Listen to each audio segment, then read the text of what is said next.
As I always do on Mother's Day, I'd like to reflect on mothers. But before I do, I'd just like to say to those who can't be a mother, or those who have lost a mother in the morning, my thoughts and prayers go out to them. And there's my dad sitting right in front of you there too, so it's good to see Dad up here today. There was a family that came to church like you are today. They had 2 children. And I don't know the ages of the children. I'm assuming 2nd, 3rd, 4th, 5th grade in that area. There was a boy and a girl. And apparently they had Mass and they had flowers out in the Northex area where they would get the flowers at the end of Mass and then bring them in before the final blessing. So the Mass went on, and at the very end, the priest said to go back and get the flower and then present them to their mother.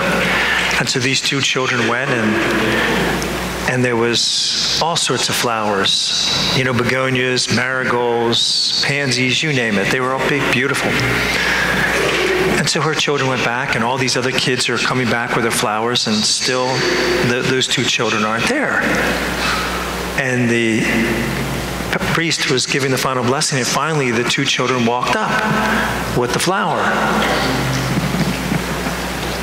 And it was the smallest, sickest plant she's ever seen. Without any blooms. And Mom's thinking there, really? Out of all those beautiful flowers, and you bring that? And these 2 children had these big, huge smiles on their face, like they just gave their mom the best gift in the world. She thanked him, and then on the way home, she just couldn't help herself. She said, there was a lot of beautiful flowers out in the Northex. Why did you choose that one? And the boy, again, with a big, big smile on his face, said, this one looked like it needed you, Mom. She's like, oh. But my friends, no matter how old or how young, isn't it amazing how we always need our mother? Amazing, isn't it? No matter how old or how young.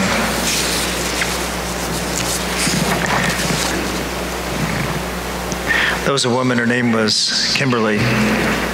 She had 4 children, one that was 22, and then one in middle school. And then she had 2 in between, and I'm not sure where they laid in that. But the oldest boy, against their best wishes, quit school in his senior year and joined up or got this job on this lobster boat.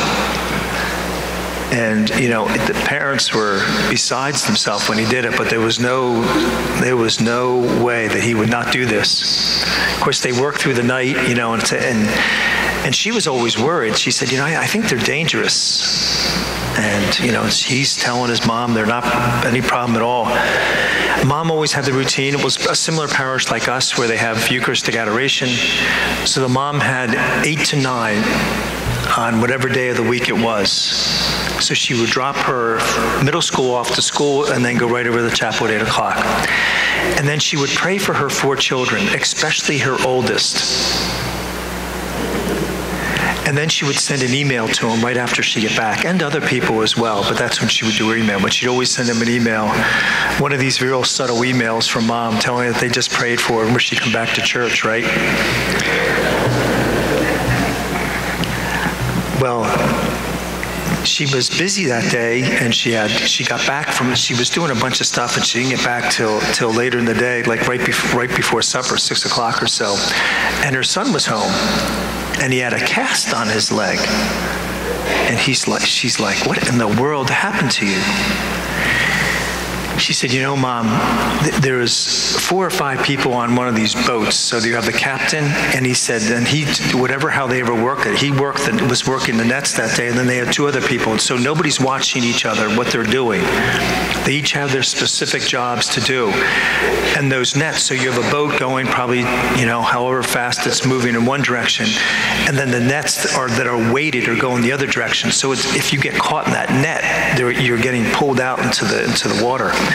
And that's what happened. His ankle got tied up into the net and dragged him right off the boat. And the captain just happened to look around and see something go over the end of the boat. Otherwise, no one would have known it if he didn't see it. And of course, by the time he stopped the boat, the nets were already in. He was submerged in water. And he said, you know, Mom, I used to make fun of you going to church. And he said, that Eucharistic prayer that you do, he said, but I know one thing today. He said, I'm alive because of the prayers that you prayed for me. During that hour, at that specific time, was when he fell over the boat. And she said, I'm alive today because of your prayers. A mother's prayers, my friends, are powerful. Are powerful.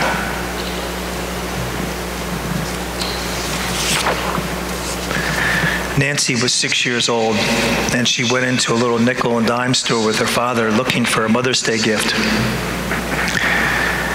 She bought her mom a little plastic rose and a little plastic vase.